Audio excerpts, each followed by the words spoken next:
तुमच्या घरामध्ये कोणताही वास्तू दोष असेल किंवा घरामध्ये निगेटिव्ह एनर्जी असल्याचा असा भास होत आहे किंवा मग तुमच्या मूल आणि आईमध्ये भांडणं होतात. तुमच्या घरामध्ये सतत कटकटी होतच असतात किंवा जसं की भावाभावांमध्ये भांडणं होतात, आई-वडिलांच्या आणि मुलांमध्ये भांडणं होतात, भाऊ-भावकीमध्ये भांडणं होतात. तर याच्यावरती काय करावं? तर याच्यावरती गाईचं तूप हा उत्तम उपाय आहे. तर गाईचं तूप जेवढं महत्त्वाचं आहे, तर गाईला खूप अनन्यसाधारण महत्त्व आहे. तसंच गाईच्या शेणाला, गाईच्या तुपाला, गाईच्या दुधाला, गाईच्या लोण्यापासून तूप तयार होतं. तर याला खूप महत्त्व आहे. गाई ही कामधेनू आहे. तर गाईला अनन्यसाधारण महत्त्व आहे आपल्या हिंदू धर्मामध्ये. तसंच गाईच्या प्रत्येक वस्तूला खूप महत्त्व आहे.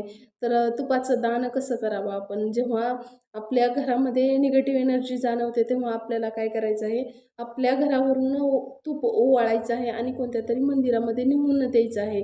तर ते कधी देऊ शकतो आपण? अमावस्या, पौर्णिमा किंवा कोणत्याही अष्टमीला हे आपण दान करू शकतो. तर हे आपण दान केलेलं तूप तर त्याचा काही दोष लागतो का? तर काहीही दोष लागत नाही. ते तुम्ही दिव्यासाठी कोणत्याही मंदिरामध्ये देऊ शकता. तर याचा कोणताही दोष लागत नाही. आपल्या शास्त्रामध्ये सांगितलं आहे, की तूप, तेल हे आपण दान देऊ शकतो. आपली घरातली कोणतीही निगेटिव्ह एनर्जी काढण्यासाठी बरीच लोकं दान करतात. तर ते कुणालाच द्यायचं त्यापेक्षा आपण ते मंदिरामध्ये देऊ शकतो.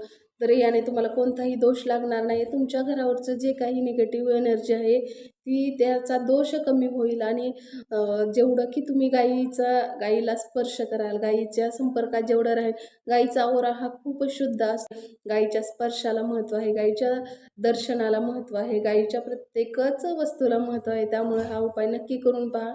खूप प्रभावी आहे.